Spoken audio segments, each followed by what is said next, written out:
In the sleepy village of St. Mary Mead, a priceless masterpiece, the Crimson Veil vanishes from a locked gallery during an exclusive viewing. 4 suspects, a nervous curator, a brooding artist, a flamboyant buyer, and a sharp-tongued critic, each hide secrets as dark as the painting's vibrant reds. Enter Miss Jane Marple, whose keen eyes and quiet wisdom unravel a web of greed, pride, and betrayal. A smudged cufflink, a hidden alcove, a whiff of turpentine. Every clue points to one truth. The thief wanted the painting not for art, but for obsession. Can Miss Marple stitch together the mystery before the canvas is lost forever? Chapter 1. The Gallery at Dusk. The village of St. Mary Mead, nestled in the gentle folds of the English countryside, was not accustomed to commotion. Its lanes, lined with neat cottages and drowsy hedgerows, hummed with the quiet rhythm of daily life. Tea at 4, gossip at the grocer's, and the soft tolling of the church bell. Yet on this crisp October evening in 1952, an undercurrent of excitement rippled through the village, as tangible as the mist curling over the meadows. The Hazelton Gallery, a modest stone building perched on the edge of the village, was hosting a private viewing of a masterpiece, The Crimson Veil, a painting by the enigmatic Vincent Harrow. The event had drawn a select few, and the village buzzed with speculation about the illustrious guests and the painting's rumored beauty. Miss Jane Marple, seated in her chintz-curtained parlor, observed the world through her lace-draped window. Her knitting needles clicked in a steady, almost meditative rhythm, the soft wool slipping through her fingers as she watched villagers hurry toward the gallery. She had received an invitation to the viewing, a polite gesture from Mr. Percival Gray, the curator, who knew her as a quiet but discerning resident of St. Mary Mead. Miss Marple, however, had declined, citing a touch of rheumatism and a preference for her fireside. "One sees quite enough from a window," she murmured to her cat, Tuppence, who blinked lazily from the hearthrug. Yet her sharp eyes missed nothing, the gleam of car headlights as they turned toward the gallery, the flutter of a woman's scarf in the dusk, the purposeful stride of a man in a tailored coat. The Hazelton Gallery, though small, held a certain charm. Its ivy-clad walls and leaded windows suggested a history older than its 20 years, and its oak-paneled interior lent an air of understated elegance. Tonight, it glowed like a lantern against the darkening sky, its lights spilling onto the gravel path where guests arrived. Miss Marple, through village chatter, knew the attendees. Mr. Gray, the fastidious curator with a penchant for order. Vincent Harrow, the reclusive artist whose rare appearances sparked whispers. Mr. Rupert Langley, a wealthy industrialist with a collector's zeal. And Miss Clara Vane, a critic whose pen was as feared as it was respected. A curious quartet, Miss Marple thought, each with their own reasons for coveting the Crimson Veil. As the evening deepened, Miss Marple's neighbor, Mrs. Dolly Bantry, burst into the parlor, her cheeks flushed from the chilly walk. "Jane, you should have come," she exclaimed, shedding her coat. "The gallery was all aflutter, and that painting, oh, it's divine, all reds and golds, like a sunset caught in a dream. But everyone was so tense, you'd think they were at a funeral, not a viewing." Miss Marple smiled, offering tea from the pot warming on the table. "Tense, you say? Do tell, Dolly." Mrs. Bantry needed no further prompting. She described Gray's nervous hovering, Harrow's brooding silence, Langley's loud boasts about his art collection, and Vane's sharp glances, as if appraising more than the painting. It was all very grand, Mrs. Bantry concluded, but something felt off. Miss Marple nodded, her needles pausing. People are so often themselves, aren't they, even when they try to hide it? She said no more, but her mind turned over the details, storing them like threads in a tapestry. The village clock struck 9, and tuppence stretched with a yawn. Outside, the gallery's lights still burned, though the guests had surely departed. Miss Marple's gaze lingered on the horizon, where the last glow of dusk had faded. The next morning, St. Mary Mead awoke to a scandal. Mrs. Bantry, arriving at Miss Marple's cottage with a basket of scones, brought the news. The crimson veil had vanished from the gallery. "Gone, Jane, right from its frame, sometime between 8 and 9 last night. Constable Reed is there now, and poor Mr. Gray looks like he's seen a ghost." Miss Marple's eyes twinkled behind her spectacles. "How very curious," she said softly, setting her knitting aside. "I think, Dolly, I shall take a walk to the gallery after breakfast. One does like to be helpful." As she rose, her thoughts were already weaving through the possibilities. A painting did not vanish without reason, nor without a hand to guide it. And Miss Marple, with her quiet ways and keen understanding of human nature, suspected that the truth lay not in the empty frame, but in the hearts of those who had stood before it. Chapter 2. The Scene of the Crime. The morning after the theft of the crimson veil, St. Mary Mead buzzed with a fervor that rivaled market day. The Hazelton Gallery, usually a quiet haven for local watercolors and the occasional traveling exhibit, had become the epicenter of intrigue. Miss Jane Marple, her black handbag tucked under her arm, walked the half-mile to the gallery with a measured step, her sensible shoes crunching on the gravel path. Mrs. Dolly Bantry, ever eager for excitement, accompanied her, chattering about the village's theories, each more fanciful than the last. "They're saying it's a gang from London, Jane," Mrs. Bantry said, her eyes wide. "Or perhaps a rival artist. Oh, it's thrilling, isn't it?" Miss Marple's lips curved into a faint smile. "Thrilling, perhaps, but I suspect the truth is rather less romantic." The gallery came into view, its stone facade somber under the gray autumn sky. A small crowd of villagers lingered outside, whispering behind gloved hands, while Constable Reed, a sturdy young man with an earnest face, stood guard at the entrance. His uniform was crisp, but his expression betrayed the strain of an event beyond his usual duties of stray dogs and minor disputes. "Good morning, Miss Marple," he said, touching his cap. "Mrs. Bantry, I'm afraid it's a bit of a mess inside. Mr. Gray's in a state." Miss Marple nodded kindly. "I shan't disturb him, Constable. I only wish to offer my sympathies, and perhaps a little clarity, if I may." Inside, the gallery's oak-paneled display room was a study in disarray, though not the sort one might expect from a burglary. No shattered glass or upturned furniture marred the scene. Instead, the disorder was subtler, a tension that hung in the air like damp fog.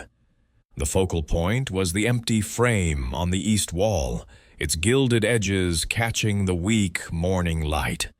The frame, designed to house the crimson veil, stood as a mute accusation, its interior void of the vibrant canvas that had captivated the village.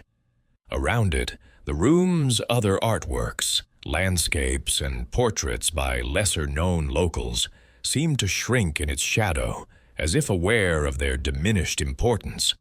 Mr. Percival Gray, the curator, stood near the frame, his wiry frame hunched as if bearing an invisible weight.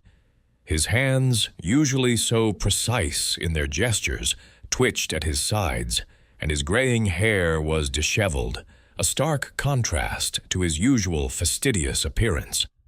"Miss Marple," he said, his voice cracking as he noticed her approach. "Mrs. Bantry, this is a calamity, a disaster. My reputation, the gallery's standing, all ruined." His eyes darted to the empty frame, then back to Miss Marple, who regarded him with a calm, almost maternal expression. "Now, Mr. Gray," she said gently, "it is distressing, to be sure, but let us not lose our heads. Suppose you tell me exactly what happened."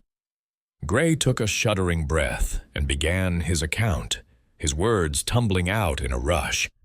The private viewing had commenced at 7 o'clock the previous evening, with only 4 attendees: himself, Vincent Harrow, the artist, Rupert Langley, the prospective buyer, and Clara Vane, the critic. The painting, The Crimson Veil, had been displayed in a locked glass case, a precaution Gray insisted upon due to its value.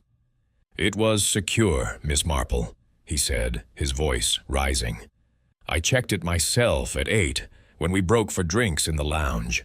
I locked the case and the key." He patted his waistcoat pocket. "Never left my person.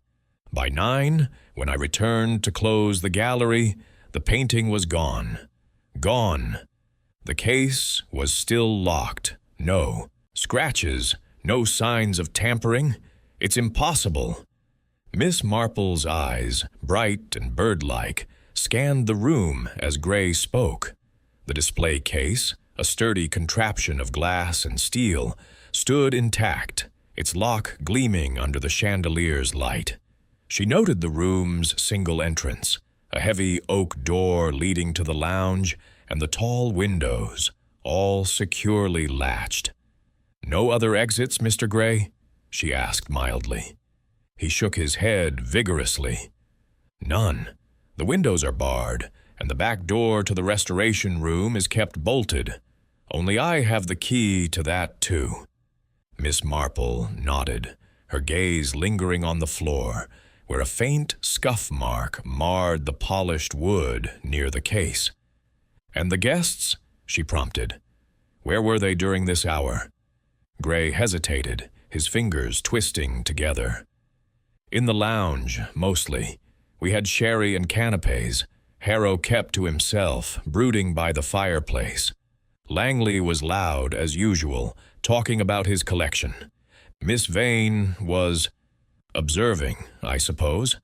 I was in and out, ensuring everything was in order. No one went near the display room after 8, I'm certain."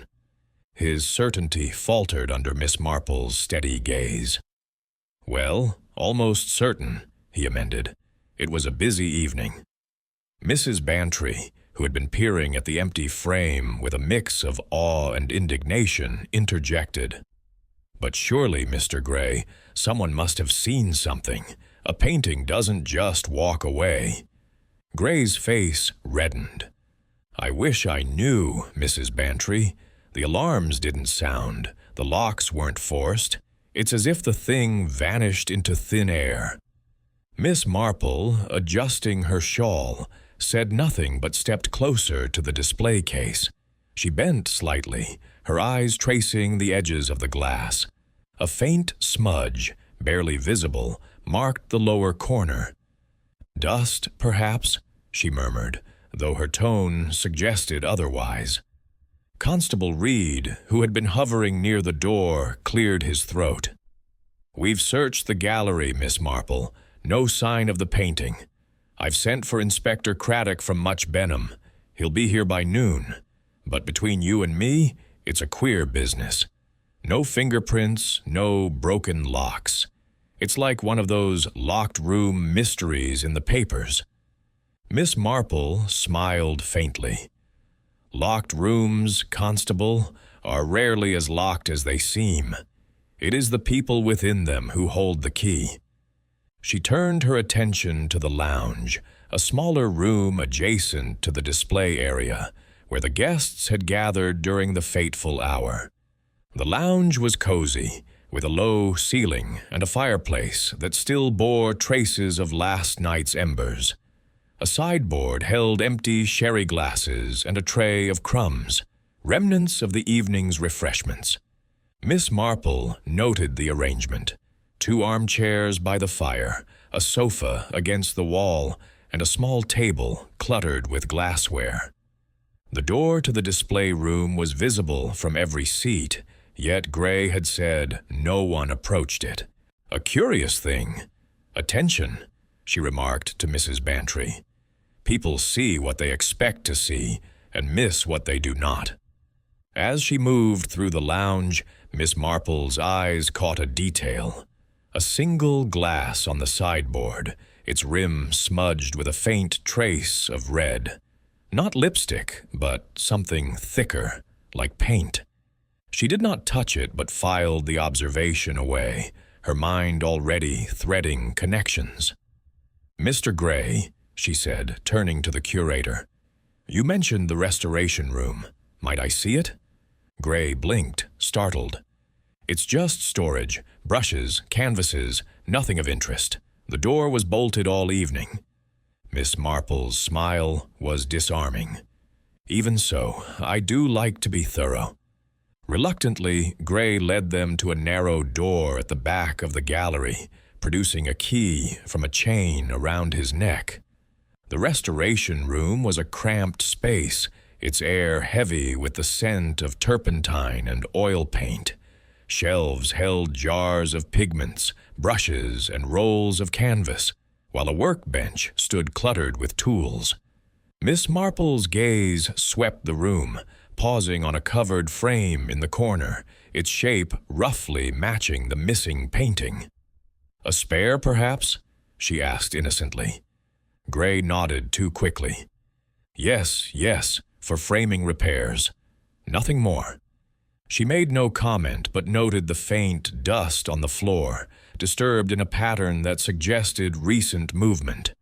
Outside, the village crowd had grown, their murmurs audible through the gallery's windows. Miss Marple, stepping back into the display room, paused to examine the empty frame once more. Its interior edges were clean, with no signs of cutting or tearing. "A careful thief," she murmured, "or one who knew exactly how to remove it." Mrs. Bantry, hovering nearby, sighed. "Jane, it's too perplexing. How could anyone take it without being seen? There were only 4 people, and Gray says they were all in the lounge." Miss Marple's eyes twinkled. "4 people, Dolly, but perhaps not all where they claim to be. People are so very good at being elsewhere when they seem to be present." Constable Reed approached, his notebook in hand. "Miss Marple, I've taken statements from the staff, a cleaner and a porter. They were in the kitchen most of the evening, preparing trays. They saw nothing unusual, though the cleaner mentioned Mr. Langley lingered near the display room door before drinks were served." Miss Marple nodded, her expression thoughtful. "Did she, now? And what of the others?" Reed consulted his notes. "Mr. Harrow stayed by the fire, barely spoke. Miss Vane was seen pacing the lounge, and Mr. Gray was in and out, as he said. It's a muddle, ma'am." As they left the gallery, Miss Marple paused on the gravel path, her gaze drifting to the village beyond. The Hazelton Gallery, for all its charm, was a small stage, and its players were few. Yet she knew, from long experience, that small stages bred the most intricate dramas. "Dolly," she said, linking arms with her friend, "I think we shall have to pay a few calls. People, you know, are never quite what they seem, and their secrets are often written in the smallest details." Mrs. Bantry, catching the glint in Miss Marple's eye, grinned. "You're up to something, Jane. I can tell. Where do we start?" Miss Marple adjusted her hat, her mind already sorting the threads of the mystery. The empty frame, the smudged glass, the paint-stained rim, the disturbed dust, all were clues, but they pointed to people, not objects. "We start," she said softly, "with those who stood closest to the crimson veil, for it is not the painting that matters, but what it meant to those who saw it." As they walked back to St. Mary Mead, the gallery's lights dimmed behind them, and Miss Marple's thoughts turned to the four suspects, each with a motive as vivid as the crimson hues of the stolen masterpiece. Chapter 3. The Suspects Assembled. The vicarage at St. Mary Mead, with its rose-covered trellis and windows gleaming in the late morning light, was a haven of calm amid the village's fevered gossip. Miss Jane Marple sat in the vicar's parlor, a cup of Earl Grey balanced delicately on her saucer, her knitting needles resting idle in her lap. Across from her, Mrs. Dolly Bantry perched on the edge of a chintz-covered chair, her enthusiasm barely contained as she recounted the morning's revelations at the Hazelton Gallery. The theft of the crimson veil had ignited St. Mary Mead's imagination, and the vicarage, a natural hub for village chatter, was now a stage for speculation. The vicar's wife, Mrs. Clement, bustled about with a tray of biscuits, her ears attuned to every word. "Jane, it's positively theatrical," Mrs. Bantry exclaimed, her voice carrying the thrill of a penny novel. "A painting vanishing like that, under everyone's noses. The village is alight. Mrs. Price at the post office swears it's an international art ring, and young Tommy Pierce claims he saw a shadowy figure near the gallery at dusk." Miss Marple's eyes twinkled over the rim of her teacup. "Dear Tommy is prone to fancy, Dolly. I recall his tale of a ghost in the churchyard last Easter. But let us consider the facts. 4 people were at the viewing, were they not? Mr. Gray, Mr. Harrow, Mr. Langley, and Miss Vane. Each, I dare say, has a story to tell." Mrs. Clement, setting down the biscuits, nodded eagerly. "Oh, yes, Miss Marple. I heard from the baker's wife that Mr. Gray was seen pacing the lane behind the gallery long after dark last week. Most unusual for him. He's so particular, isn't he?" Miss Marple's fingers brushed the wool in her lap, though she did not resume knitting. "Particular indeed," she said softly. "And particular people, when they act out of character, are often worth watching." Mrs. Bantry leaned forward, her eyes gleaming. "Then there's Vincent Harrow, that artist. Such a strange man, Jane. Lives in that tumble-down cottage by the brook, hardly speaks to a soul. They say he hated the idea of selling the crimson veil. Why, at the viewing, he barely looked at anyone, just glowered into his glass." Miss Marple nodded, her mind conjuring the image of Harrow's gaunt figure, his hands stained with the tools of his trade. "An artist's heart is often bound to his work," she remarked. "To part with it can feel like a betrayal." "And Rupert Langley," Mrs. Bantry continued, undeterred. "You should have seen him at the gallery, Jane, strutting about like a peacock, boasting of his collection in London. He's the sort who'd buy a painting just to say he owns it. But there's something greedy about him, don't you think?" Miss Marple's lips curved slightly. "Greed, Dolly, is a powerful motive. It makes people careless, and carelessness leaves traces." Mrs. Clement, unable to resist, added her own observation.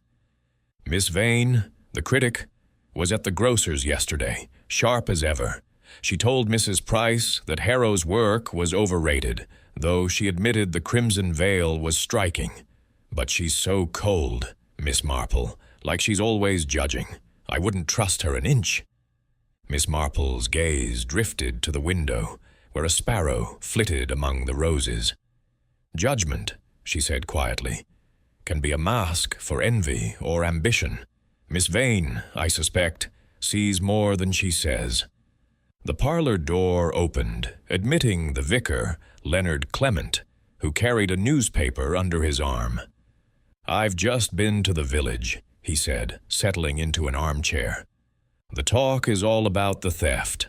Constable Reed says Inspector Craddock's arrived from Much Benham, and they're questioning everyone. But no one can make head or tail of it. Locked case, no alarms, no clues." He shook his head. "It's a puzzle, Miss Marple. You've a knack for these things. What do you make of it?" Miss Marple sipped her tea, her expression serene, but her mind alight with patterns. "It is a puzzle, Mr. Clement, but puzzles are solved by understanding the pieces. We have 4 people, each with their own nature, their own desires. Mr. Gray, who guards his gallery like a treasure, yet perhaps guards his own interests more closely. Mr. Harrow, whose soul is in his canvas, and who might resent its loss to another. Mr. Langley, whose wealth buys him possessions but not contentment. And Miss Vane, whose sharp pen might cut deeper than we know. One of them, or perhaps more, knows where the crimson veil has gone." Mrs. Bantry clapped her hands. "Jane, you make it sound so simple, but how could anyone take it? The case was locked, and Mr. Gray had the key." Miss Marple's eyes narrowed slightly, a glint of amusement in them. "Keys, Dolly, are not so difficult to come by if one is determined. And determination, I find, is often born of desperation or obsession." She set her cup down, her fingers brushing the saucer as if tracing an invisible thread.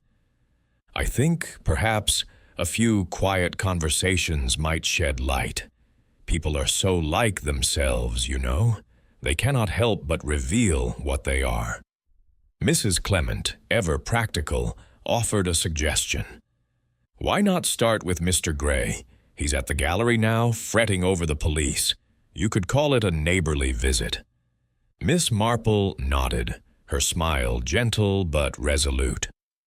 "An excellent idea, Mrs. Clement. And perhaps, Dolly, you might accompany me? Your presence does put people at ease." Mrs. Bantry beamed, delighted to be included. "Oh, Jane, I wouldn't miss it for the world. Shall we go this afternoon?" As the clock struck noon, Miss Marple rose, smoothing her skirt.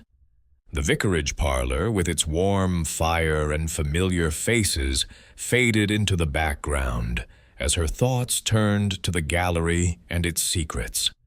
The 4 suspects, like characters in a play, had each performed their role at the viewing, but one, or more, had stepped beyond the script. "We shall see," she murmured, almost to herself, as she gathered her handbag. "We shall see what lies behind the curtain." The walk to the gallery was brisk, the autumn air sharp with the scent of fallen leaves. Mrs. Bantry, bundled in a tweed coat, kept pace with Miss Marple, her chatter a steady counterpoint to the older woman's quiet reflection. The village, alive with whispers, watched their progress, and Miss Marple noted the curious glances from shop windows and garden gates. St. Mary Mead, for all its sleepiness, was a place where nothing went unnoticed, and she knew that somewhere, in the tangle of village talk, lay a thread that would unravel the mystery of the crimson veil. At the gallery, Constable Reed greeted them, his face a mix of relief and exasperation.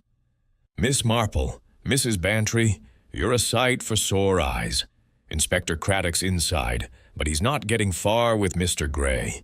The man's a bundle of nerves." Miss Marple's smile was encouraging. "Nerves, Constable, are often a sign of something to hide, or something to fear. We shall not keep you." As they stepped into the gallery, the empty frame loomed ahead, a silent challenge. Miss Marple's eyes, keen as ever, swept the room. And she thought, not for the first time, that the truth was rarely in the obvious, but in the shadows cast by those who stood in the light. Chapter 4. The Curator's Tale. The Hazelton Gallery, bathed in the pale light of an overcast afternoon, seemed to hold its breath as Miss Jane Marple and Mrs. Dolly Bantry stepped inside. The air was cool, tinged with the faint scent of polish and old wood, and the empty frame of the crimson veil stood sentinel on the wall, its gilded edges a stark reminder of the night's mystery. Mr. Percival Gray, the curator, was near the display case, his thin frame silhouetted against the window as he spoke in low, agitated tones to Inspector Craddock. The inspector, a brisk man with a no-nonsense air, nodded curtly, his notebook open but his expression skeptical. At the sight of Miss Marple, Gray's face tightened, though he managed a strained smile. "Miss Marple, Mrs. Bantry," he said, his voice brittle. "I didn't expect visitors. It's a trying time, as you can imagine." Miss Marple inclined her head, her eyes gentle but piercing. "Indeed, Mr. Gray, a most distressing affair. We thought to offer our sympathies, and perhaps a listening ear. Sometimes talking clarifies the mind." Mrs. Bantry, catching the cue, nodded enthusiastically. "Oh, yes, Mr. Gray. It must be dreadful, all this fuss. Do tell us what happened." Gray hesitated, his fingers fidgeting with the cuff of his sleeve, where Miss Marple noted a faint stain. Turpentine, perhaps, or something less innocent. "Very well," he said at last, gesturing to a pair of chairs near the lounge entrance. "But there's little to tell that I haven't already told the inspector." They settled in the lounge, where the remnants of the previous evening's gathering lingered, a tray of untouched biscuits, a decanter of sherry half empty on the sideboard. Inspector Craddock excused himself to confer with Constable Reed outside, leaving the three alone. Miss Marple's gaze swept the room, noting the precise arrangement of furniture. A sofa, 2 armchairs, a low table, all positioned to keep the display room door in view. She folded her hands in her lap, her expression one of polite interest. "Now, Mr. Gray," she began, "let us go back to last evening. You checked the painting at 8 o'clock, you said?" Gray nodded, his eyes darting to the display room. "Yes, precisely. The viewing began at 7. The guests, Mr. Harrow, Mr. Langley, Miss Vane, arrived promptly. We admired the crimson veil in the display room, and I locked it in the case myself. It's a special case. You see, reinforced glass, with a lock only I have the key to." He patted his waistcoat pocket, where a faint jingle confirmed the key's presence.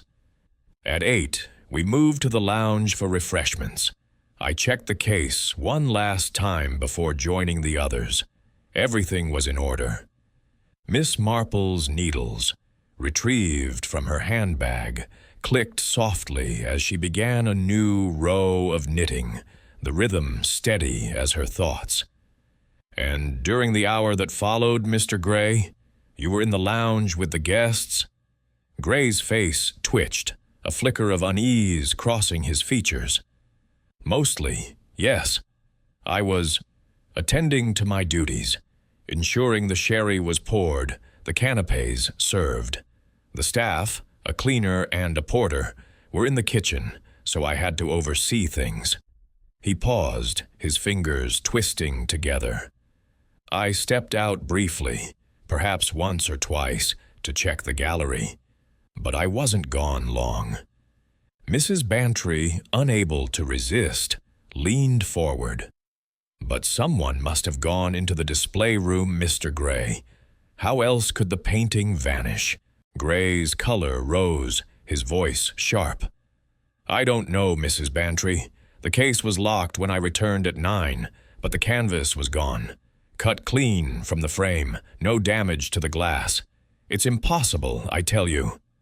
Miss Marple's eyes, bright behind her spectacles, lingered on Gray's hands, which trembled slightly as he spoke.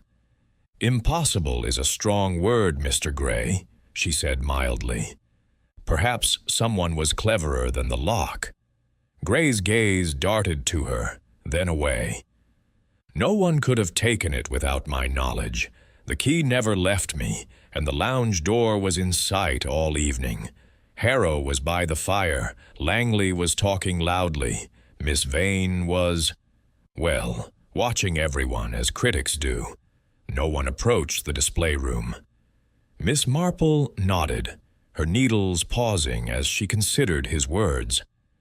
And yet, she said softly, the painting is gone. Tell me, Mr. Gray, do you always wear that coat when you work? The question caught him off guard, his hand brushing the lapel of his tweed jacket. My coat? Why, yes, it's practical for the gallery. Keeps the chill off. Miss Marple smiled, her eyes on the faint turpentine scent that clung to the fabric. Practical, indeed. I only ask because such work, handling paints, frames, might leave a mark. One does notice these things. Gray's face paled, but he recovered quickly. I sometimes oversee restoration work. A bit of turpentine is nothing unusual. His laugh was forced, and Miss Marple's smile remained serene. Mrs. Bantry, sensing the shift in Gray's demeanor, pressed on. But what about the others? Mr. Langley, for instance. He was so keen on buying the painting. Could he have slipped away? Gray shook his head. Langley was in the lounge, holding court. I'd have noticed if he left. And Harrow, well, he barely moved from the fireplace. Miss Vane was restless, pacing a bit, but she stayed in view. Miss Marple's needles resumed their rhythm. Restless, she murmured. How interesting. And you, Mr. Gray, were you restless too? Gray stiffened, his eyes narrowing. I was doing my job, Miss Marple. If you're implying... She raised a hand, her gesture gentle but firm. I imply nothing, Mr. Gray. I only seek to understand. A painting is a valuable thing, not just in money but in what it represents. To you, perhaps, it was the gallery's pride. To others, it might have been something else entirely. She rose, smoothing her skirt. Thank you for your time. We shan't keep you from the inspector. As they stepped outside, Mrs. Bantry whispered, Jane, you were marvelous. Did you see how he squirmed when you mentioned his coat? Do you think he's hiding something? Miss Marple's eyes twinkled as they walked down the gravel path, the gallery's shadow lengthening behind them. People always hide something, Dolly, even if it's only from themselves. Mr. Gray is a man of order, yet disorder surrounds him. That turpentine, for instance. It's curious, don't you think, for a curator who claims to avoid the restoration room? They paused at the village green, where a cluster of villagers whispered near the post office. Miss Marple's gaze drifted to the horizon, where the hills of St. Mary Mead rolled gently under the gray sky. We must speak to the others, she said, her voice soft but resolute. Mr. Harrow, Mr. Langley, Miss Vane, they each hold a piece of this puzzle. And puzzles, Dolly, are solved not by what is said, but by what is left unsaid. As they turned toward the village, Miss Marple's mind was already weaving the threads of Gray's tale, the faint scent of turpentine lingering like a clue in the autumn air. Chapter 5. The Artist's Solitude. The lane to Vincent Harrow's cottage wound through the quieter edge of St. Mary Mead, where the brook gurgled softly and ancient willows draped their branches over mossy stones.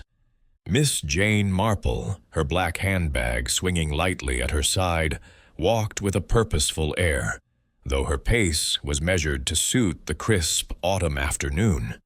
Mrs. Dolly Bantry, ever her enthusiastic companion, chattered about the village's latest theories on the theft of the Crimson Veil. "Jane, they're saying Harrow might have spirited it away himself," she exclaimed, her scarf fluttering in the breeze. "Can you imagine? An artist stealing his own painting?" Miss Marple's lips curved into a gentle smile. "People do surprising things, Dolly, when their hearts are involved. Let us see what Mr. Harrow has to say." The cottage, a low, ivy-smothered structure with a sagging roof, seemed to blend into the landscape, as if it, too, shunned the world's attention. Its windows were small, their panes streaked with dust, and the garden was a tangle of weeds and untrimmed roses. Miss Marple knocked lightly on the weathered door, her eyes noting the faint scuff of mud on the threshold, fresh, as if someone had come and gone recently. The door creaked open, revealing Vincent Harrow, his gaunt frame filling the narrow doorway. His dark eyes, shadowed by heavy brows, regarded them with a mix of wariness and resignation. "Miss Marple, Mrs. Bantry," he said, his voice low and rough, like gravel underfoot. "I didn't expect visitors. The police have already been." Miss Marple's smile was disarming, her tone as warm as a fireside chat. "We shan't intrude long, Mr. Harrow. Only a neighborly call to see how you're faring after this dreadful business with your painting." Harrow's expression softened slightly, though his hands, stained with flecks of paint, twitched at his sides. "Kind of you," he muttered, stepping back to let them in. "But there's little to say. It's gone, and I'm the poorer for it." The cottage's interior was as austere as its owner. The parlor, dimly lit by a single lamp, was cluttered with the tools of Harrow's trade, canvases stacked against the walls, jars of pigments on a rickety table, and an easel draped with a cloth in the corner. The air carried the sharp tang of linseed oil and turpentine, mingling with the musty scent of old wood. Miss Marple settled onto a worn chair, her eyes sweeping the room with quiet curiosity, while Mrs. Bantry perched on a stool, her gaze darting to the covered easel. "Such a shame about the Crimson Veil," Mrs. Bantry said, her voice bright with sympathy. "It was a masterpiece, wasn't it? You must be heartbroken." Harrow's jaw tightened, and he turned to a small fireplace where a low flame flickered. "It was more than a painting," he said, his back to them. "It was a piece of me. I never wanted to sell it, but the gallery insisted. Langley was throwing money at it, and Gray, well, he saw pound signs, not art." His voice held a bitter edge, and Miss Marple noted the way his shoulders hunched, as if shielding a wound. "You were at the viewing, then," she said gently. "Tell me, Mr. Harrow, what did you see that evening?" He turned, his eyes narrowing. "I saw what everyone saw. The painting in its case, Gray fussing over it like a mother hen, Langley boasting, Miss Vane sneering. I stayed in the lounge after 8, by the fire. Didn't feel like talking." He gestured to a bottle of wine on the table, half empty. "Had a glass or two, kept to myself. By 9, when Gray came running in saying the painting was gone, I was as shocked as anyone." Miss Marple's needles, drawn from her handbag, began their soft clicking, a rhythm that seemed to steady the room's tension. "And you never left the lounge?" she asked, her tone mild. Harrow's gaze flickered, almost imperceptibly, to the easel in the corner. "No," he said firmly. "I was there all evening. Ask the others." Mrs. Bantry, unable to resist, leaned forward. "But Mr. Harrow, you must have some idea. A painting like that doesn't just vanish. Was there anyone acting oddly?" Harrow's lips thinned, and he crossed his arms. "Langley was too eager, if you ask me. Kept circling the case before we moved to the lounge. And Miss Vane, she's got a sharp tongue, always picking apart my work. But I didn't see anyone take it." Miss Marple's eyes, bright behind her spectacles, lingered on the easel's cloth, which sagged slightly, as if concealing more than a blank canvas. "Your work must be a great comfort, Mr. Harrow," she said, her voice soft. "Do you paint here often?" He nodded curtly. "Every day. It's all I have." She rose, stepping toward the easel with the air of an elderly aunt admiring a garden. "Might we see your latest? I do so admire an artist's touch." Harrow hesitated, his hand twitching toward the cloth, then falling away. "It's unfinished," he said gruffly. "Not worth showing." Mrs. Bantry, catching Miss Marple's glance, pressed on. "Oh, but surely a glimpse wouldn't hurt. We're no critics, Mr. Harrow." His face darkened, and he stepped in front of the easel, his posture protective. "Another time, perhaps," he said, his tone final. Miss Marple's smile was unruffled. "Of course, Mr. Harrow, we mustn't impose." But as she turned to leave, her eyes caught a faint outline beneath the cloth. A frame, perhaps, its size suspiciously close to that of the crimson veil. She said nothing, only tucked the observation away, like a skein of wool in her knitting bag. Outside, the brook murmured, and the willows swayed in the breeze. Mrs. Bantry, linking arms with Miss Marple, whispered, "Jane, he was hiding something. Did you see how he guarded that easel? Do you think the painting's in there?" Miss Marple's gaze drifted to the cottage's windows, where a curtain twitched slightly. "People guard what they value, Dolly," she said softly. "Mr. Harrow values his art above all else, but whether it's the crimson veil under that cloth or merely his pride remains to be seen." As they walked back to the village, the afternoon light cast long shadows across the lane.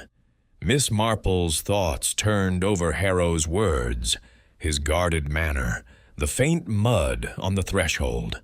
An artist's solitude, she knew, could be a sanctuary or a hiding place. "We must visit Mr. Langley next," she said, her voice calm but resolute. "Each thread in this tapestry leads to another, and I suspect Mr. Harrow's story is not yet fully painted." Mrs. Bantry nodded eagerly, her mind already racing with the thrill of the chase, while Miss Marple's sharp eyes scanned the horizon, where the secrets of St. Mary Mead lay waiting to be uncovered. Chapter 6. The Buyer's Ambition. The road to Rupert Langley's manor cut through the rolling fields beyond St. Mary Mead, where the autumn sun cast a golden haze over hedgerows and grazing sheep. Miss Jane Marple, her black handbag clasped firmly, walked with her usual unhurried grace, while Mrs. Dolly Bantry strode beside her, her tweed coat flapping with each eager step. The theft of the crimson veil had stirred the village into a frenzy, and Mrs. Bantry's enthusiasm for their sleuthing expedition was undimmed. "Jane, I can't wait to see Langley's place," she said, her voice brimming with anticipation. "They say it's stuffed with treasures, paintings, statues, even a suit of armor. Do you think he's got the painting hidden there?" Miss Marple's eyes twinkled, her smile as gentle as the breeze. "Wealth, Dolly, often buys more than objects. It buys secrets, too. Let us see what Mr. Langley's manor reveals." Langley Hall stood at the crest of a low hill, a sprawling Georgian edifice of honey-colored stone, its windows glinting like watchful eyes. The gravel drive crunched underfoot as the two women approached, and a liveried butler, his expression as stiff as his collar, ushered them into a grand foyer. Marble floors gleamed beneath a chandelier, and the walls were adorned with paintings, landscapes, portraits, and allegorical scenes, each framed in ornate gilt. Miss Marple's keen gaze swept the room, noting the ostentatious display, so unlike the quiet restraint of St. Mary Mead. "A man who likes to be seen," she murmured, almost to herself. Rupert Langley greeted them in the drawing-room, his presence as commanding as the manor itself. A broad-shouldered man with a florid complexion, he wore a tailored suit that strained slightly at the seams, and his laugh boomed like a cannon. "Miss Marple, Mrs. Bantry, what a delight!" he exclaimed, gesturing to a pair of velvet-upholstered chairs. "I'd have thought you'd be at the gallery, picking over this wretched theft with the police. Care for a sherry?" Mrs. Bantry, ever sociable, accepted with a nod, while Miss Marple demurred, her hands folded neatly in her lap. "We shan't keep you long, Mr. Langley," she said, her voice soft but clear. "We only wish to express our concern about the crimson veil. It must be a blow, as you were so keen to acquire it." Langley's smile faltered, though his eyes remained sharp. "A blow, indeed. That painting was a gem. Vibrant, unique, the sort of thing that defines a collection. I'd offered a tidy sum for it, you know. Harrow didn't want to sell, but money talks, doesn't it?" He chuckled, though the sound lacked warmth. Miss Marple's needles emerged from her handbag, their soft clicking a counterpoint to Langley's bluster. "Indeed," she said. "You were at the viewing, then. Perhaps you could share what you recall of the evening?" Langley leaned back, swirling his sherry. "Not much to tell. Got there at 7, admired the painting, those reds like fire. Gray locked it in that blasted case, and we went to the lounge for drinks. I was there the whole time, chatting with Gray, trying to avoid that critic, Vane. She's got a tongue like a razor. Harrow was sulking by the fire, as usual. When Gray came in at 9, shouting about the theft, I was as stunned as anyone." His tone was confident, but Miss Marple noted the way his fingers tightened on the glass, and the glint of a cufflink, a heavy gold piece smudged with a trace of red paint, vivid as the hues of the crimson veil. Mrs. Bantry, sipping her sherry, seized the moment. "But Mr. Langley, you were so keen on the painting. Didn't you go near the display room at all? Someone must have taken it." Langley's laugh was a touch too loud. "Me? Skulking about like a thief? No, Mrs. Bantry. I was in the lounge, enjoying the sherry. Ask Gray. He'll tell you." Miss Marple's needles paused, her eyes resting on the cufflink. "Such a striking piece of jewelry, Mr. Langley," she said mildly. "Gold, is it? And that red mark? Paint, perhaps? It does catch the eye." Langley's hand froze, then moved to adjust his cuff, covering the smudge. "This? Oh, just a bit of dirt from my collection room. I dabble in restoration, you know. Keeps the pieces pristine." His smile was quick, but Miss Marple's gaze lingered, her expression as placid as a village pond. "Restoration is delicate work," she said. "One must be careful not to leave marks where they don't belong." Langley's eyes narrowed, but he said nothing, gesturing instead to a portrait on the wall, a stern-faced ancestor, its frame gleaming. "Care to see the collection? Might take your mind off this grim business." They followed him to a long gallery, its walls a mosaic of art, paintings hung in precise rows, each illuminated by discrete lights, their subjects ranging from pastoral scenes to brooding seascapes. Miss Marple moved slowly, her eyes scanning not just the canvases but the spaces between, corners, alcoves, a heavy curtain drawn across one wall. "A remarkable collection," she said, pausing before a small landscape, its colors muted compared to the vivid reds described in the Crimson Veil. "Do you keep all your treasures here, Mr. Langley, or are some tucked away?" Langley's laugh was hearty, but his eyes were wary. "All here, Miss Marple. I like to see what I own." Mrs. Bantry, peering at a marble bust, couldn't resist. "But a painting like the Crimson Veil, it'd be the jewel of this room. You must be furious it's gone." Langley's jaw tightened, though his tone remained jovial. "Furious, yes, but I'll survive. Plenty more art in the world." Miss Marple's gaze drifted to the curtain, its folds heavy and unmoving. "Plenty indeed," she said softly. "Yet some pieces are irreplaceable, aren't they?" As they returned to the drawing room, Miss Marple feigned a stumble, her hand brushing the curtain. It shifted slightly, revealing the edge of a wooden panel, an alcove, perhaps, or something more. Langley was quick to steady her, his grip firm. "Careful, Miss Marple. These old floors can be treacherous." She thanked him, her smile serene, but her mind noted the curtain's weight, the faint scuff on the floor beneath it. "Old houses do hold their secrets," she said, her voice light. "Thank you for your time, Mr. Langley. We mustn't keep you." Outside, the manor's grandeur faded into the soft dusk of St. Mary Mead. Mrs. Bantry, her eyes alight, whispered, "Jane, that cufflink. It was red paint, wasn't it? And that curtain, do you think he's hiding the painting?" Miss Marple's gaze was distant, her thoughts weaving through the threads of Langley's words, his guarded gestures.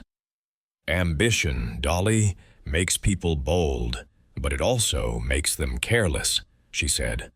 "Mr. Langley wants to possess, and possession can be a dangerous motive." As they walked back to the village, the hills darkening around them, Miss Marple's mind turned to the next thread in the tapestry. "Miss Vane, I think, must be our next call," she said, her voice calm but resolute. "Each of these people carries a piece of the truth, and we must see how they fit together." Mrs. Bantry nodded, her excitement undimmed, while Miss Marple's sharp eyes scanned the horizon, where the secrets of the Crimson Veil waited to be unveiled. Chapter 7. The Critic's Venom. The village tea shop, with its lace curtains and the gentle clink of china, was a haven of warmth against the chill of the late October afternoon. Miss Jane Marple, her black handbag resting beside her, sat at a corner table, her eyes bright behind her spectacles as she surveyed the room. The tea shop, a favorite haunt of St. Mary Mead's gossips, hummed with murmurs about the theft of the Crimson Veil, though the voices hushed slightly as Miss Clara Vane entered, her sharp features and tailored coat cutting a striking figure. Mrs. Dolly Bantry, seated across from Miss Marple, leaned forward, her voice low with excitement. "There she is, Jane. Miss Vane looks like she could slice through steel with that glare. Do you think she's involved?" Miss Marple's smile was gentle, her knitting needles pausing in her lap. "Judgment, Dolly, is a sharp tool, but it often cuts both ways. Let us see what Miss Vane reveals." Clara Vane approached their table, her movements precise, her gray eyes assessing. "Miss Marple, Mrs. Bantry," she said, her voice cool as the autumn air. "I heard you were asking about the gallery affair. I suppose you've come to pry?" Her tone held a challenge, but Miss Marple's expression remained serene. "Not to pry, Miss Vane, but to understand. she said, gesturing to an empty chair. A painting lost is a loss to us all, and your insight as a critic must be keen. Won't you join us for tea? Clara hesitated, then sat, her posture rigid, as if braced for a duel. A waitress brought a fresh pot, and the scent of Darjeeling mingled with the tension at the table. Mrs. Bantry, ever eager, plunged in. "Miss Vane, you were at the viewing, weren't you? It must have been dreadful, finding the painting gone. What happened that night?" Clara's lips thinned, and she stirred her tea with deliberate care. "Dreadful is an exaggeration, Mrs. Bantry. Inconvenient, perhaps. I was there to review The Crimson Veil for the Art Chronicle. It was striking, I'll grant, though Harrow's work often leans toward the melodramatic. We viewed it at 7. Gray locked it in that absurd case, and we adjourned to the lounge. I stayed there, observing. By 9, when Gray discovered the theft, I was as surprised as anyone.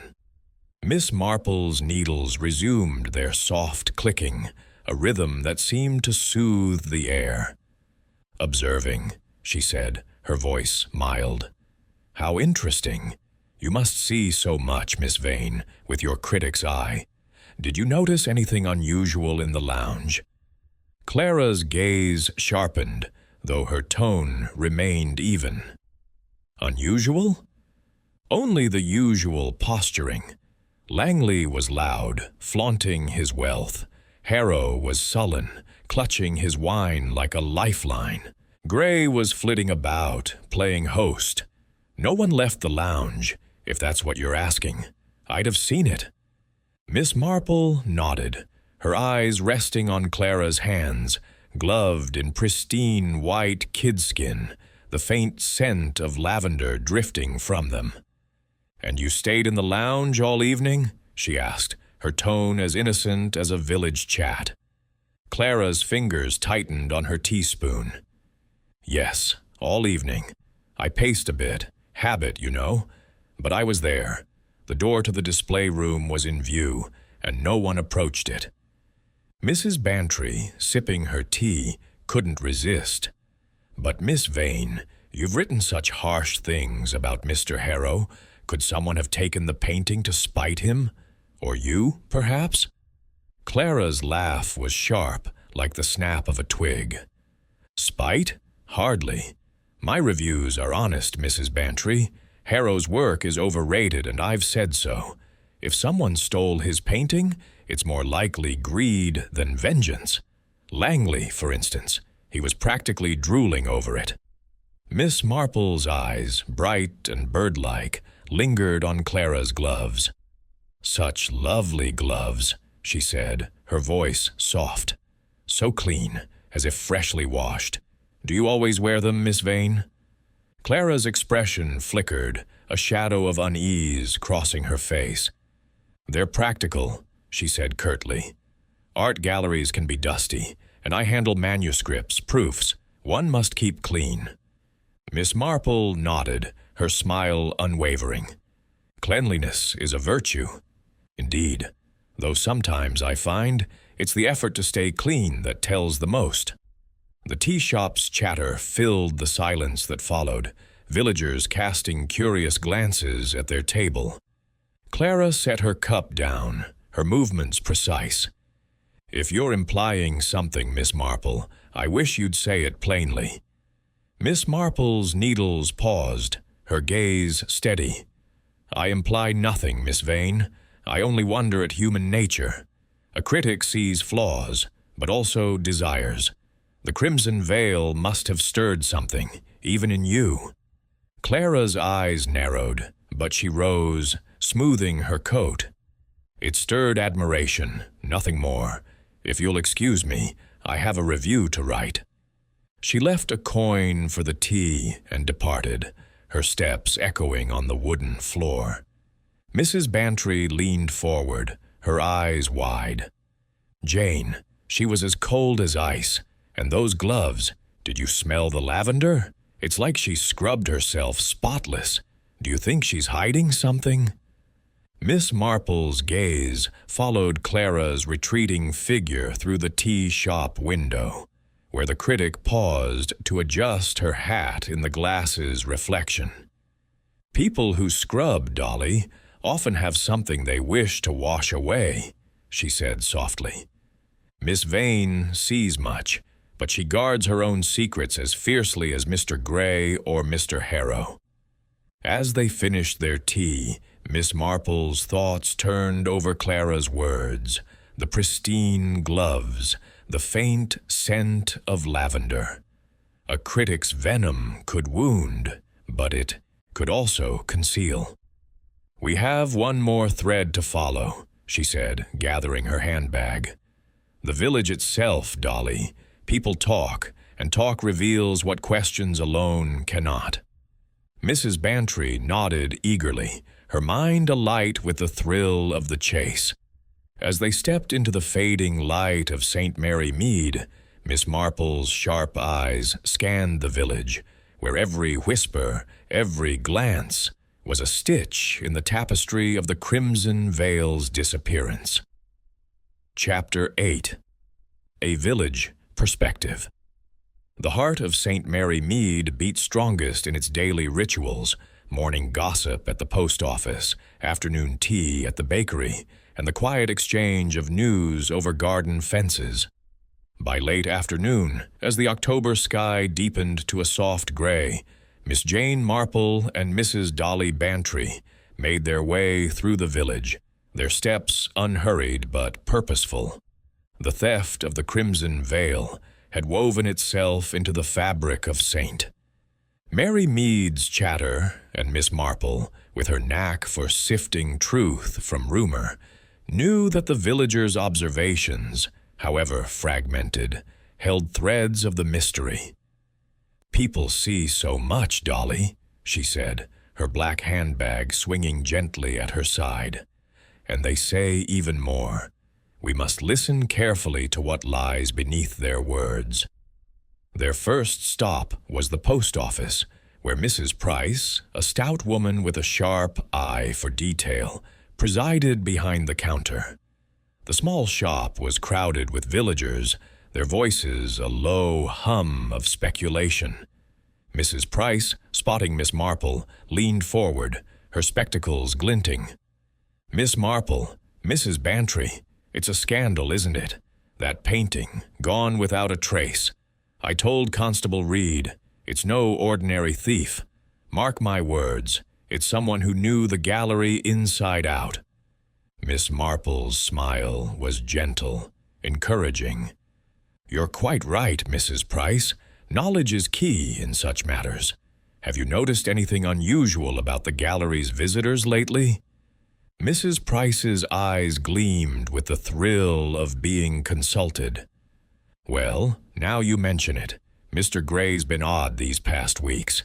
Pacing the lane behind the gallery at all hours. He was. I saw him myself, last Tuesday, near midnight, looking like he'd lost his best friend. Not his usual tidy self, either. His coat was all smudged, like he'd been in a scuffle." Miss Marple's needles, resting in her lap, twitched slightly, though her expression remained serene. "Smudged, you say? How curious. And the others, Mr. Harrow, perhaps, or Mr. Langley?" Mrs. Price lowered her voice, glancing at the other customers. "Mr. Harrow keeps to himself, but the postman, young Billy, said he saw him carrying a large parcel from his cottage a few days before the viewing. Wrapped in cloth, it was, and he was mighty secretive about it. As for Mr. Langley, well, his manner's a fortress, but my cousin's girl, who cleans there, says there's a room upstairs no one's allowed in. Locked tight, she says, and Mr. Langley checks it every evening." Mrs. Bantry, unable to contain herself, gasped. "A locked room. Jane, that could be where the painting is?" Miss Marple's eyes twinkled. "Possibilities, Dolly, are like seeds. We must see which ones take root." They moved on to the bakery, where the air was thick with the scent of fresh bread and the buzz of conversation.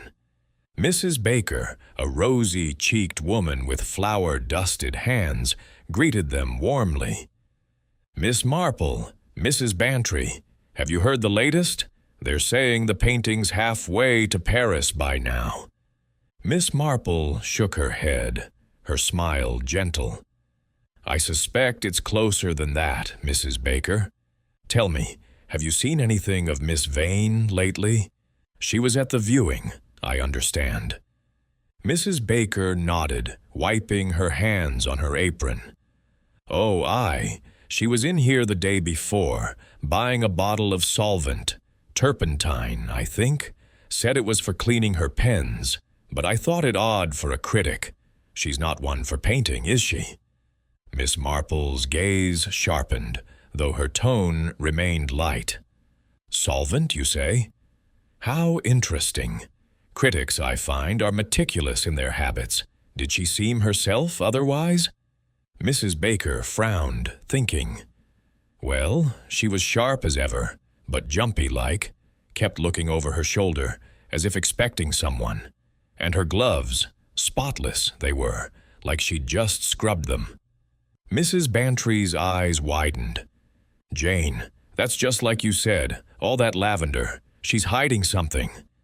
Miss Marple's needles clicked softly, a rhythm as steady as her thoughts. "Perhaps, Dolly, or perhaps she's only hiding from herself." Their final stop was the grocer's, where Mr. Tuttle, a wiry man with a penchant for gossip, was stacking jars of jam. He brightened at their arrival, eager to share his piece of the village puzzle. "Miss Marple, it's a queer business, this theft. I saw Mr. Gray myself, the night before the viewing, coming out of the gallery with a bundle under his arm. Looked like a frame, it did, though he hurried off when he saw me." Miss Marple's eyes narrowed slightly. "A bundle, Mr. Tuttle. How large, would you say?" He gestured with his hands, indicating a size roughly matching the crimson veil. "Big enough to be trouble," he said with a wink. "And Mr. Harrow now, he was at the pub last week, muttering about not wanting his painting sold to that pompous fool. Langley. Sounded proper bitter."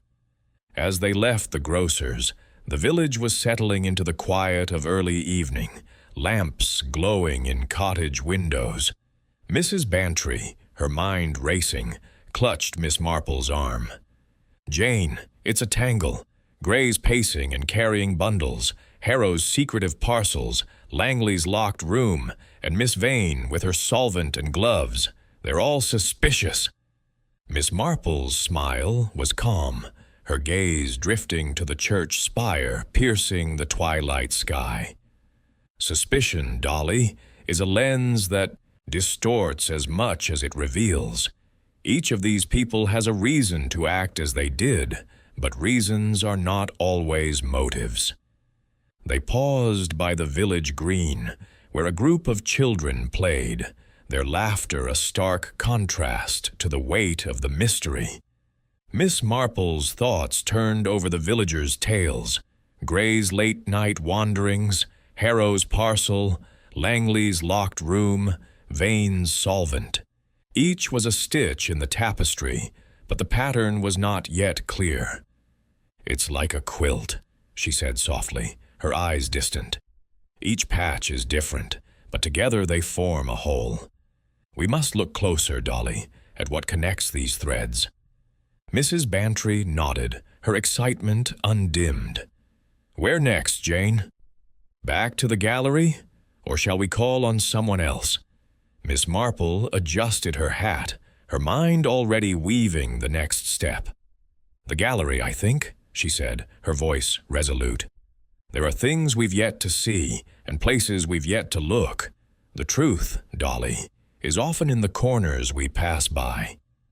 As they turned toward the Hazelton Gallery, the village lights twinkled behind them, and Miss Marple's sharp eyes scanned the shadows, where the secrets of the crimson veil lay hidden in plain sight. Chapter 9. The Hidden Frame. The Hazelton Gallery stood quiet under the fading light of St. Mary Mead's autumn evening, its stone facade softened by the gathering dusk. Miss Jane Marple, her black handbag clasped firmly, approached with Mrs. Dolly Bantry at her side, the latter's enthusiasm barely tempered by the chill in the air. The village's whispers had woven an intricate web around the theft of the crimson veil, and Miss Marple, with her knack for unraveling human motives, felt the threads drawing tighter. "Jane, I can't imagine what we'll find here now," Mrs. Bantry said, her scarf fluttering as they neared the entrance. "The police have been over every inch, haven't they?" Miss Marple's eyes twinkled, her smile serene. "The police, Dolly, see what they're trained to see. But sometimes it's the overlooked corners that hold the truth." Constable Reed, stationed at the gallery door, touched his cap as they approached. "Miss Marple, Mrs. Bantry," he said, his young face etched with fatigue. "Inspector Craddock's gone back to Much Benham for the night, but Mr. Gray's inside, still fretting. I'm to keep watch till morning." Miss Marple nodded kindly. "You're doing fine work, Constable. Might we have a word with Mr. Gray? I'd like to see the restoration room, if he'll permit it." Reed hesitated, then shrugged. "Can't see the harm. He's in a state, though. Mind you don't upset him further." Inside, the gallery's oak-paneled display room felt colder than before, the empty frame of the crimson veil casting a long shadow across the polished floor. Mr. Percival Gray stood near the display case, his wiry frame hunched, his hands twisting a handkerchief as if wringing out his own nerves. His eyes, red-rimmed, darted to Miss Marple and Mrs. Bantry as they entered. "Miss Marple," he said, his voice strained, "I thought you'd done with your questions. The police have turned this place upside down. Nothing's been found." Miss Marple's tone was gentle, almost soothing. "I shan't trouble you long, Mr. Gray. I only thought to see the restoration room. It's where the gallery's heart beats, isn't it? All those tools and canvases." Gray's face tightened, a flicker of unease crossing his features. "The restoration room? It's just storage, brushes, paints, old frames, nothing to do with the theft."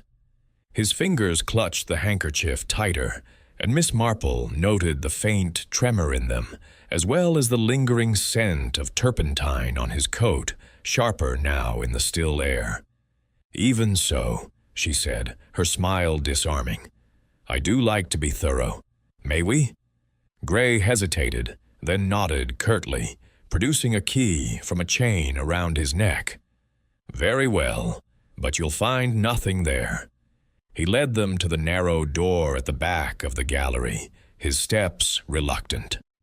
The restoration room was a cramped, dimly lit space, its walls lined with shelves of pigments, solvents, and brushes. A workbench stood cluttered with jars and tools, and the air was heavy with the acrid bite of oil paint and turpentine. Miss Marple's eyes swept the room, pausing on a cloth-covered frame in the corner, its shape roughly matching the missing painting's dimensions. She stepped closer, her movements slow and deliberate, as if admiring a garden plot. "Such an interesting space," she said, her voice light. "All these materials, so much potential for creation or concealment." Gray's voice was sharp. "Concealment? There's nothing hidden here, Miss Marple. That's just a spare frame for repairs." Mrs. Bantry, hovering near the workbench, peered at the covered frame. "It does look the right size, Jane. Could it be—" Miss Marple raised a hand, her gesture gentle but firm. "Let us see, Dolly." She reached for the cloth, her fingers brushing its edge, and lifted it to reveal a blank canvas, its surface pristine but unremarkable. Gray exhaled audibly, his relief almost palpable. As I said, a spare, nothing more. Miss Marple's eyes, however, lingered on the canvas, noting the faint sheen of fresh paint as if it had been recently prepared. "How curious," she said softly, her gaze shifting to the workbench, where a palette bore traces of crimson pigment, vivid as the hues described in the Crimson Veil. "This palette, Mr. Gray, do you use it often?" He blinked, caught off guard. "That? Oh, it's for touch-ups, minor repairs. I don't paint myself, if that's what you mean." His laugh was forced, and Miss Marple's smile remained serene. "Of course not, but crimson is such a striking color, isn't it? So specific." Mrs. Bantry, catching the glint in Miss Marple's eye, pressed on. "Mr. Gray, you must know something. That canvas, the paint, it's all too convenient." Gray's face reddened, his voice rising. "I know nothing, Mrs. Bantry. I locked the painting in the case. I kept the key. I was in the lounge. Someone else must have taken it." Miss Marple's needles, drawn from her handbag, began their soft clicking, a rhythm that seemed to steady the room's tension. "Someone else," she murmured, "or perhaps someone who knew the gallery's ways. Tell me, Mr. Gray, do you often work late here, handling such materials?" Gray's eyes darted to the palette, then back to her. "Sometimes, yes. The gallery's my responsibility. I check everything, keep things in order." His tone was defensive, and Miss Marple noted the way his hands twisted the handkerchief, as if strangling a secret. "Order is so important," she said, her voice mild. "Yet disorder, I find, often reveals the most." She stepped back from the canvas, her gaze lingering on the floor, where a faint trail of dust suggested the frame had been moved recently, its edges not quite aligned with the older marks beneath. As they returned to the display room, Miss Marple paused near the empty frame, her eyes tracing its gilded edges. "Such a careful theft," she said, almost to herself. "No damage, no trace, only the canvas gone. It suggests a certain intimacy with the gallery, wouldn't you say, Mr. Gray?" He stiffened, his handkerchief now a crumpled ball in his fist. "I don't know what you're implying, Miss Marple. I've told you everything."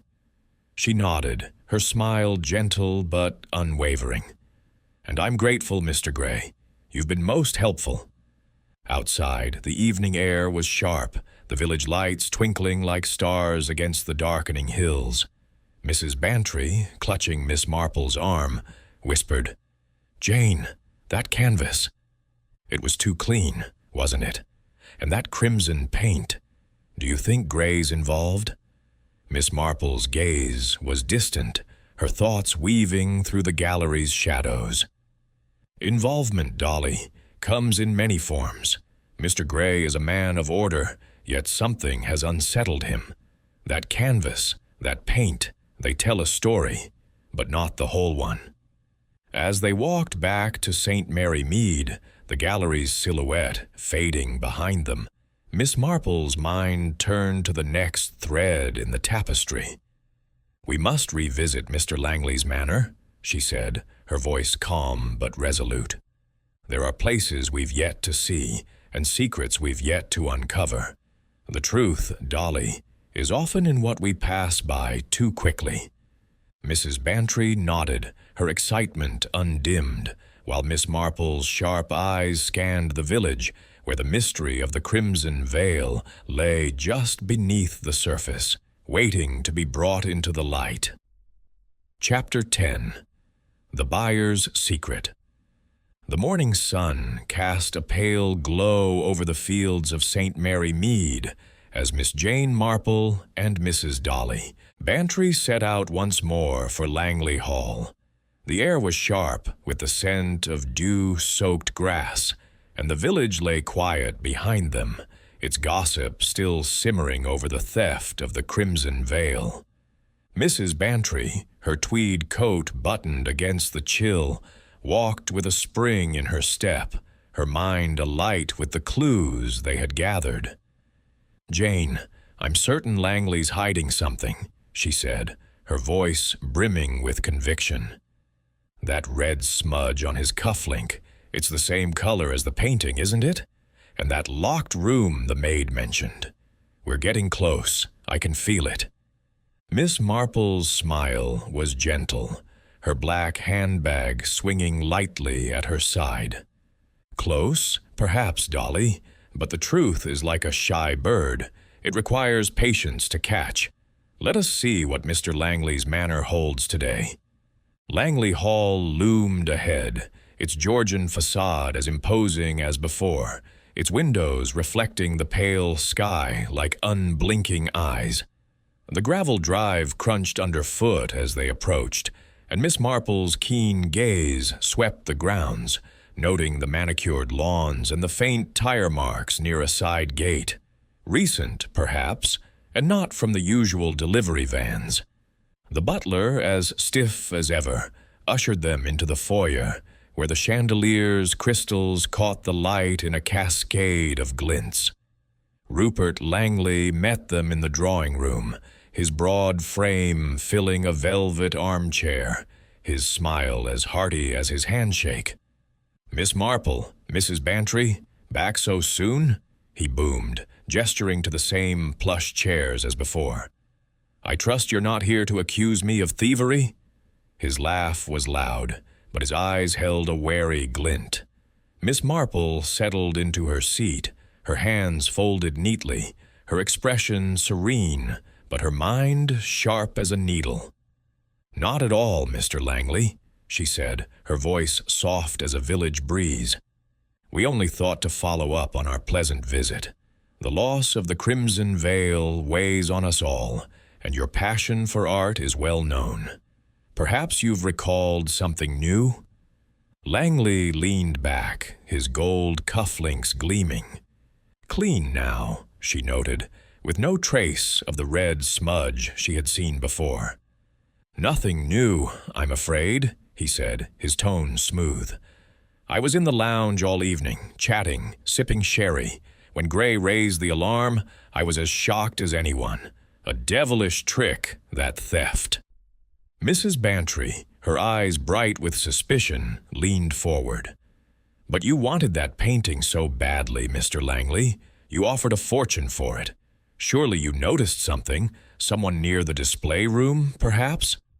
Langley's smile tightened, though his voice remained jovial. "I noticed nothing but the sherry and the company, Mrs. Bantry. I stayed in the lounge, as I told you. Gray's the one with the key. Ask him if you want answers." Miss Marple's needles emerged from her handbag, their soft clicking a steady counterpoint to Langley's bluster. "Keys are such small things," she said, mildly. "Yet they open great doors. Your cufflinks, Mr. Langley, they're quite polished today. No more of that red mark I noticed last time?" Langley's hand twitched toward his cuff, then stilled. "Red mark? Oh, that was nothing. Paint from my restoration work. I clean my jewelry, Miss Marple. A man must keep up appearances."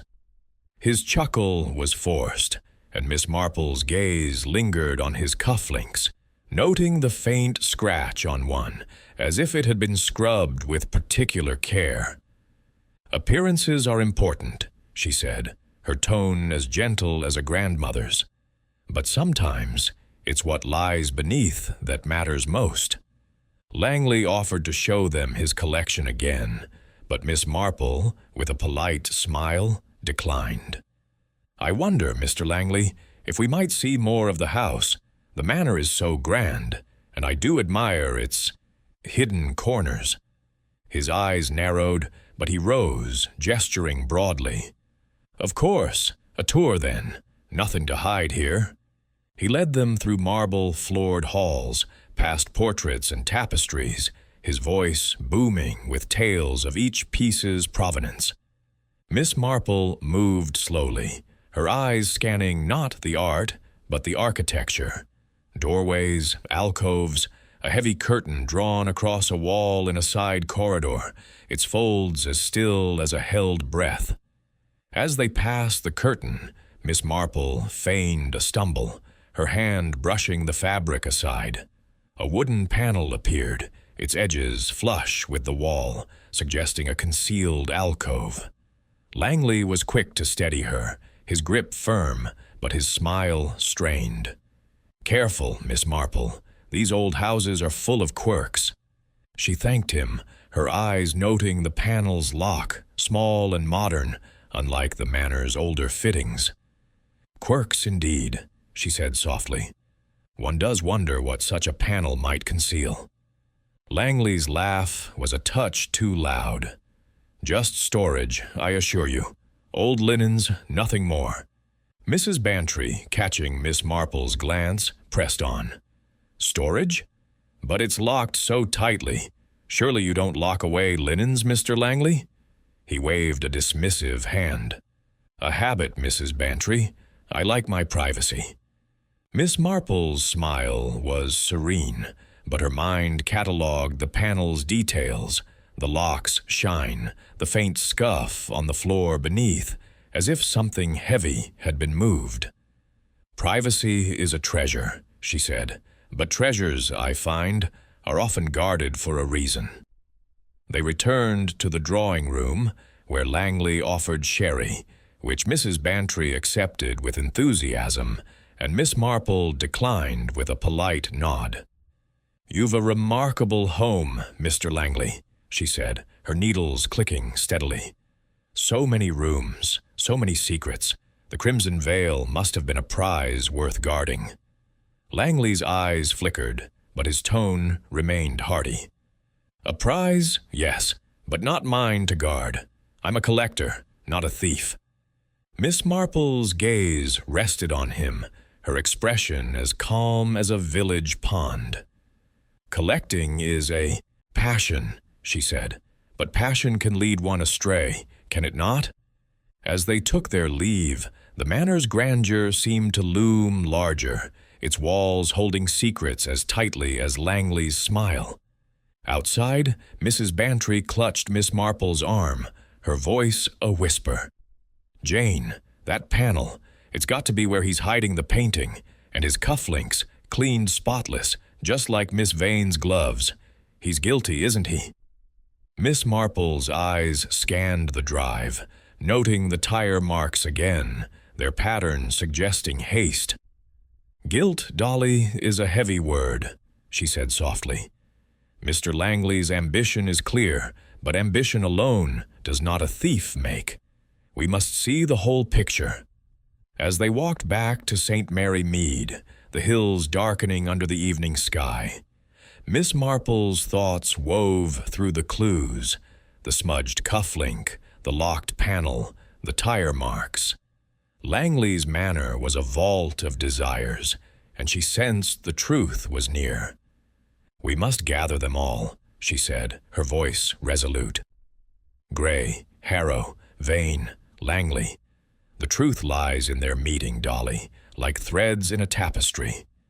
Mrs. Bantry nodded, her excitement a spark in the twilight, while Miss Marple's sharp eyes scanned the horizon, where the mystery of the crimson veil waited to be unveiled. Chapter 11. The Unraveling. The vicarage parlor, with its crackling fire and the faint scent of lavender from Mrs. Clement's sachets, was a haven of warmth against the chill of St. Mary Mead's late October evening. Miss Jane Marple sat in her usual chair, her knitting needles idle in her lap, her eyes bright with the quiet intensity of a mind piecing together a puzzle. Mrs. Dolly Bantry, perched on the edge of a chintz-covered sofa, could scarcely contain her excitement as they prepared to host the four suspects, Percival Gray, Vincent Harrow, Rupert Langley, and Clara Vane. The theft of the crimson veil had cast a shadow over the village, and Miss Marple, with her unerring sense of human nature, had requested their presence under the guise of a neighborly gathering to discuss the gallery's future. "Jane, it's positively thrilling," Mrs. Bantry whispered, her eyes darting to the door. "Do you really think you'll catch the thief tonight?" Miss Marple's smile was serene, her voice soft. "Catching, Dolly, is less about traps and more about revealing what's already there. People cannot help but be themselves." The vicarage clock struck 7 as the guests arrived, each entering with a distinct air. Percival Gray, his wiry frame taut with nerves, clutched a handkerchief, his eyes flickering to the others as if expecting accusation. Vincent Harrow followed, his gaunt face shadowed, his ink-stained hands betraying his unease as he lingered near the fireplace. Rupert Langley strode in with his usual bluster, his gold cufflinks gleaming. Polished, Miss Marple noted, but his laugh a touch too loud. Clara Vane was last, her sharp features composed, her white gloves pristine, though the scent of lavender clung to her like a confession. Mrs. Clement, bustling with tea and biscuits, played the perfect hostess, her chatter easing the tension as the group settled around the parlor's low table. Miss Marple began, her voice as gentle as a village breeze. "Thank you all for coming. The loss of the crimson veil is a blow to Saint Mary Mead, and I thought we might share our thoughts, perhaps shed light on this mystery." Gray's handkerchief twitched in his hands, and he spoke first, his voice strained. "I've told the police everything, Miss Marple. The painting was locked in the case at 8. I had the key. By 9, it was gone. It's impossible." Harrow's eyes darkened, his voice low. "Impossible or not, it's my work that's lost. I never wanted it sold to begin with." Langley's laugh boomed. "Come now, Harrow, it's just a painting, a fine one, mind, but there are others." Clara Vane's lips curved into a faint, sardonic smile. "A painting, Mr. Langley, or a prize? Some value art for more than its beauty?" Mrs. Bantry, catching Miss Marple's subtle nod, leaned forward. "But someone must have taken it. You were all there. Didn't anyone see anything?" The room tensed, eyes darting between the suspects. Gray shook his head. Harrow stared into the fire. Langley shrugged, and Vane's gaze remained cool, assessing. Miss Marple's needles emerged, their soft clicking a steady rhythm in the silence. "Let us consider," she said, her tone mild but commanding. "The painting was in a locked case, yet it vanished without a trace. No broken glass, no tripped alarms. This suggests not a stranger, but someone familiar with the gallery's ways." She turned to Gray, her eyes gentle but piercing. "Mr. Gray, you are meticulous, yet the village speaks of you pacing late at night, your coat smudged with turpentine, and in the restoration room a canvas, blank but freshly prepared, with crimson pigment nearby. Curious, for a curator who avoids painting." Gray's face paled, his handkerchief crumpling. I oversee repairs, that's all. I didn't take it." Miss Marple nodded, her gaze shifting to Harrow. "Mr. Harrow, your love for the crimson veil was clear. A parcel seen leaving your cottage, a covered easel. Perhaps you wish to keep your work from another's hands?" Harrow's jaw tightened. "I'd never steal my own painting. It was mine in spirit, not in deed." Langley's laugh broke the tension, though it rang hollow. "This is nonsense, Miss Marple. I was in the lounge drinking sherry. I wanted to buy the thing, not steal it." Miss Marple's eyes rested on his cufflinks, her voice soft. Yet your cufflink bore a red smudge, Mr. Langley, like the painting's hue, and your manner has a locked panel hidden behind a curtain. A collector's passion can be consuming. Langley's face reddened, his voice rising. You're accusing me? I've done nothing. Clara Vane's laugh was sharp, cutting through his bluster. Passion, Miss Marple? Or greed? Mr. Langley's not the only one with desires. Miss Marple turned to Vane, her smile unwavering. Indeed, Miss Vane. Your gloves are spotless, your scent of lavender strong, as if you've scrubbed away something more than dust. Your reviews cut deeply, perhaps deep enough to wound an artist's pride? Vane's eyes narrowed, but her voice was cool. I critique, Miss Marple, not steal. I was in the lounge, watching, nothing more. Miss Marple's needles paused, her gaze sweeping the group. Watching? Yes. But what did you see? The painting never left the gallery during the viewing. It was taken by someone who knew the case, the key, the moment. She leaned forward, her voice calm but relentless. Mr. Langley, you took the crimson veil from the case using a duplicate key, perhaps obtained through a servant's indiscretion. You hid it in the restoration room under that blank canvas, intending to retrieve it later. The red smudge on your cufflink betrayed you, as did the locked panel in your manner, where the painting now rests. Langley's face drained of color, his hands clenching. That's preposterous. You've no proof. Miss Marple's eyes softened, almost pitying. Proof, Mr. Langley, is in the details. The tire marks by your gate, the scuff beneath your curtain. They speak of haste and secrecy.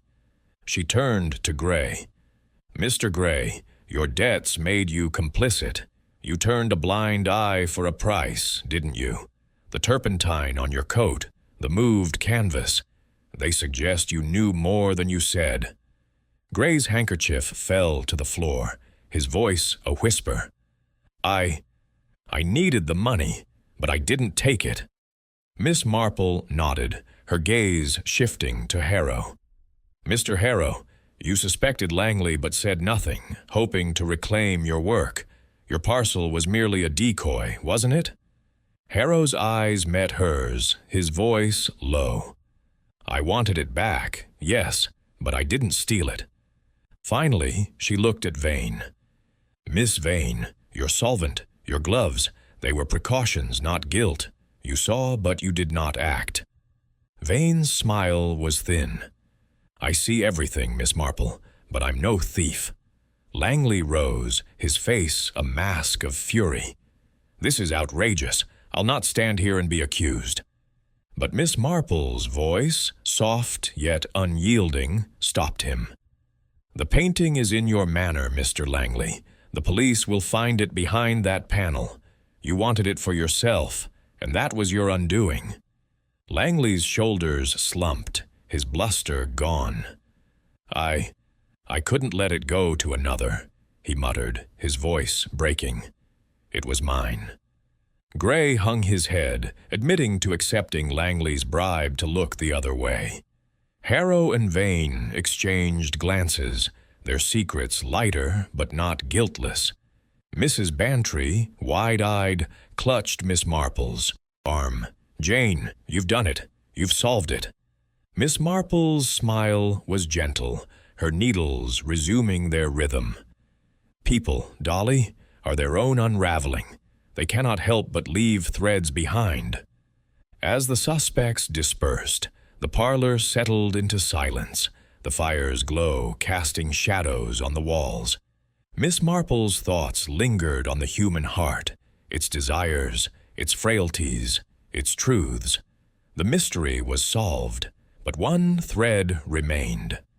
We must ensure the painting's return, she said softly, her eyes on the flickering flames. For St. Mary Mead and for justice. Chapter 12. The Final Stitch. The morning after the gathering at the vicarage, St. Mary Mead awoke to a quieter hum, as if the village itself exhaled in relief. The theft of the crimson veil had been solved, its threads unraveled by Miss Jane Marple's patient hands, and the news spread like wildfire through the cottages and shops. By mid-morning, the Hazelton Gallery was a flurry of activity, with Inspector Craddock and Constable Reed overseeing the return of the masterpiece to its rightful place. Miss Marple, seated by her parlor window with her knitting, watched the village stir, her black cat Tuppence curled contentedly at her feet. Mrs. Dolly Bantry burst in, her cheeks flushed with excitement, a newspaper clutched in her hand.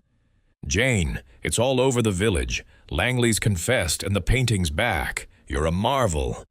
Miss Marple's smile was gentle, her needles clicking softly. "Not a marvel, Dolly, merely observant. People, you see, are so predictable when they want what they cannot have." The newspaper, a local rag with a penchant for drama, bore a headline proclaiming the recovery of the crimson veil. It detailed Rupert Langley's confession. Driven by an obsessive need to possess the painting exclusively, he had bribed a servant to obtain a duplicate key to the gallery's display case.